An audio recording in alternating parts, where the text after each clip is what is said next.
इस वीडियो में हम क्लास 12 फिजिक्स के अंतर्गत इम्पॉर्टेंट डेरिवेशन देखेंगे गॉस की प्रमेय और इसको सिद्ध करना। तो गॉस की प्रमेय क्या होती है?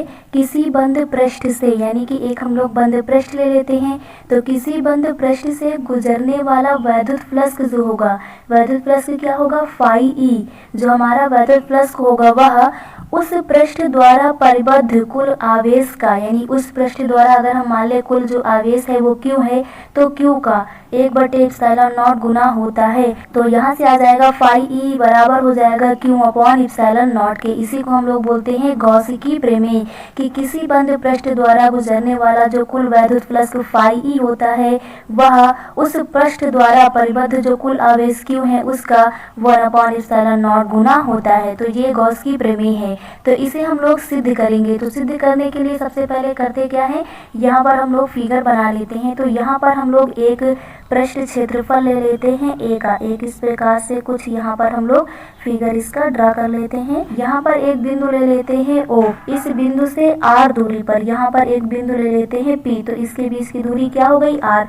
तो यहाँ पर हम एक अल्पांश ले लेते हैं, अल्पांश क्षेत्रफल ले लेते हैं, और यहाँ पर क्षेत्रफल अवयव ले लिया है हमने। क्या ले लिया है? क्षेत्रफल अवयव ले लिया है इतने खंड का। तो यहाँ पर होगा क्या? बिंदु ओ द्वारा किसी बिंदु पी पर वैद्युत क्षेत्र की तीव्रता निकलेगी। मीन्स यहाँ पर बिंदु जो पी है इस पर वैद्युत क्षेत्र की तीव्रता हम लोग मान लेते हैं क्या है? ई है।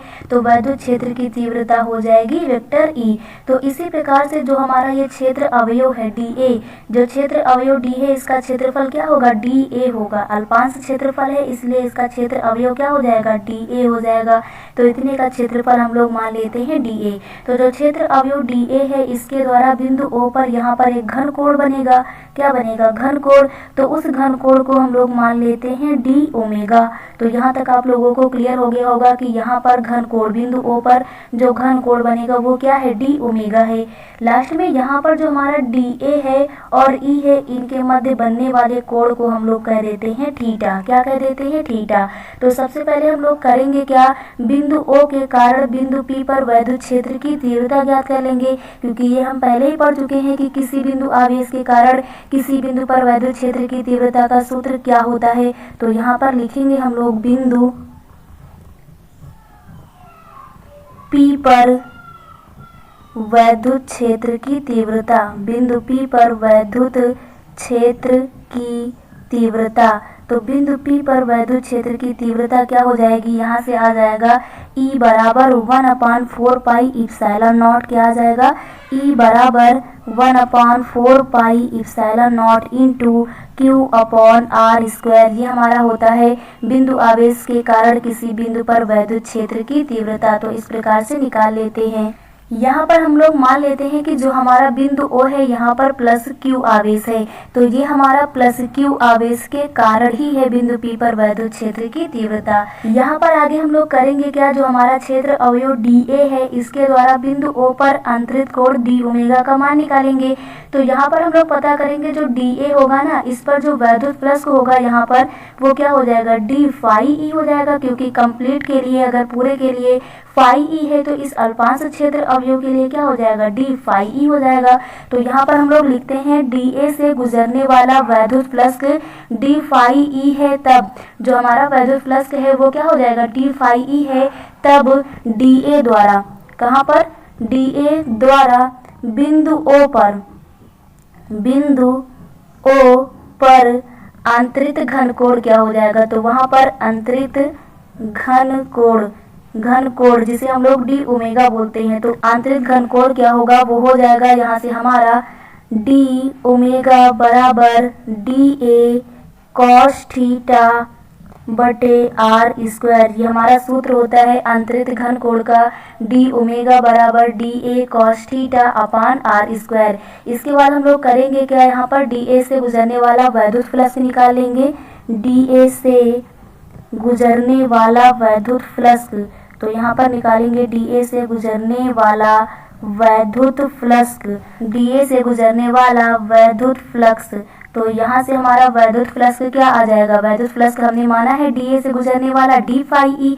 तो यहाँ से हो जाएगा हमारा d phi E equal to क्या हो जाएगा? D phi E is equal to vector E into vector d A, क्योंकि यहाँ पर इन दोनों के मध्य हमने डी फाई ई माना है, यहाँ पर वेक्टर ई और वेक्टर डी ए। तो यहाँ से हम एक सूत्र लगाएंगे, यहाँ पर हम लोग लिखेंगे vector A into vector B बराबर होता है ए बी कॉस थीटा। क्या होता है? A B cos theta.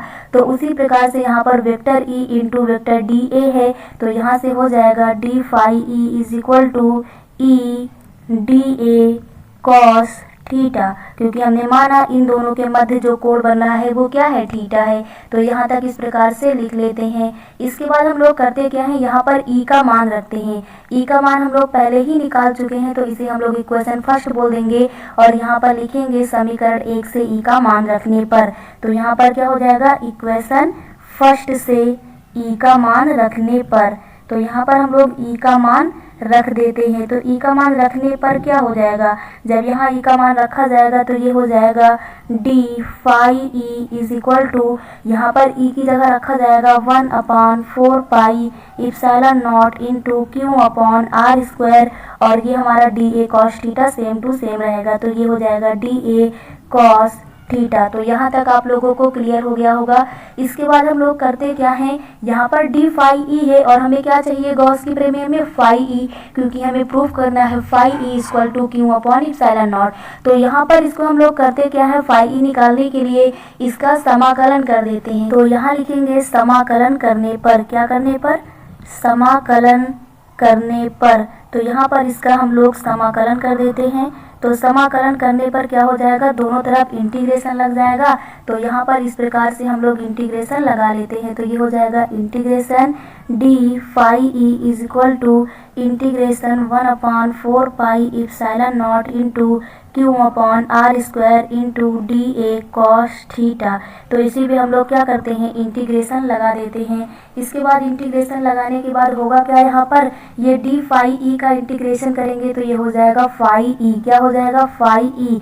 तो यहाँ से आ जाएगा phi E is equal to, क्योंकि 1/4 pi epsilon naught into Q जो हमारा है ये नियतांक की तरह काम करेगा, तो इसको बाहर ले लेंगे तो क्यू का 1 में मल्टीप्लाई करेंगे तो क्यू आ जाएगा अपॉन 4 पाई इप्सिलॉन नॉट, और यहाँ पर इंटीग्रेशन का साइन लगाएंगे और अंदर क्या बचेगा? D A cos theta upon R square. तो यहाँ से इस प्रकार हमारा आ जाएगा। इसके बाद हम लोग करते क्या है, जो हमारा डी ए कॉस थीटा है अपॉन आर वर्ग है ये बराबर है डी ओमेगा के। तो ये हम लोग पहले कर चुके हैं। ये देखिए d A cos theta upon R square ये किसके बराबर है? डी ओमेगा के। तो इसे इक्वेशन 2 कह देंगे। तो यहाँ पर हम लोग लिखेंगे इक्वेशन सेकेंड से। किससे? इक्वेशन सेकेंड से। इक्वेशन सेकेंड से यहाँ पर d A cos theta upon R square का मान रखने पर। तो यहाँ पर हम लोग इसका मान रख देते हैं। कहाँ से रखा? इक्वेशन सेकेंड से। तो यहाँ से क्या आ जाएगा? यहाँ से हो जाएगा phi E is equal to Q upon 4 pi epsilon naught. ये तो हमारा सेम टू सेम आ गया। यहाँ पर जो इंटीग्रेशन साइन है ये बना रहेगा, क्योंकि हम लोग d A cos theta upon R square की वैल्यू रखेंगे। तो इसकी वैल्यू कितनी है? डी ओमेगा है। तो यहाँ से डी ओमेगा हो जाएगा। तो यहाँ तक आप लोगों को क्लियर हो गया होगा। इसके बाद जो हमारा इंटीग्रेशन डी ओमेगा का होता है ये होता है 4 पाई। क्या होता है?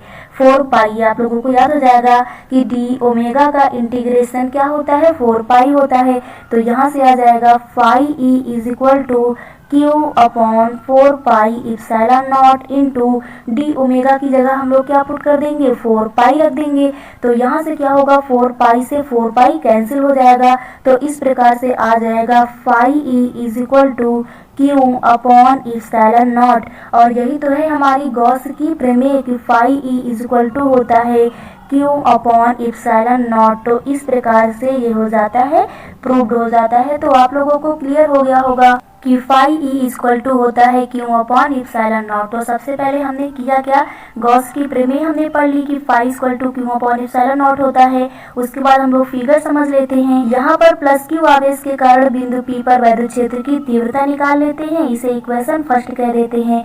इसके बाद हम लोग करते क्या है, जो यहाँ पर घनकोण बनेगा इसका मान निकाल लेते हैं, d A cos theta upon R square, इसे इक्वेशन 2 कह देते हैं। इसके बाद हम लोग डी ए से गुजरने वाला जो वैद्युत फ्लक्स है क्षेत्र अवयव डी DA से गुजरने वाला जो वैद्युत फ्लक्स है d phi e उसे निकाल लेते हैं और यहाँ पर vector A into vector B का फार्मूला यूज कर देते हैं।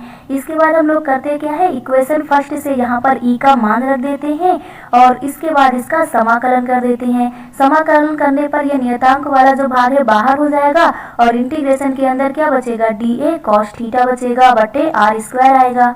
इसके बाद यहाँ पर हम लोग इक्वेशन का यूज करते हैं कि dA cos theta upon r square है, ये इक्वेशन सेकंड में हमारा आया है, ये d ओमेगा के बराबर है, तो इसकी जगह पर d ओमेगा पुट कर देते हैं। और इसके बाद यहाँ पर इंटीग्रेशन d ओमेगा का क्या होता है, 4 पाई होता है, तो उसकी जगह पर 4 पाई रख देते हैं। 4 पाई से 4 पाई कैंसिल हो जाता है और यहाँ से आसानी से हमारा इक्वेशन आ जाता है कि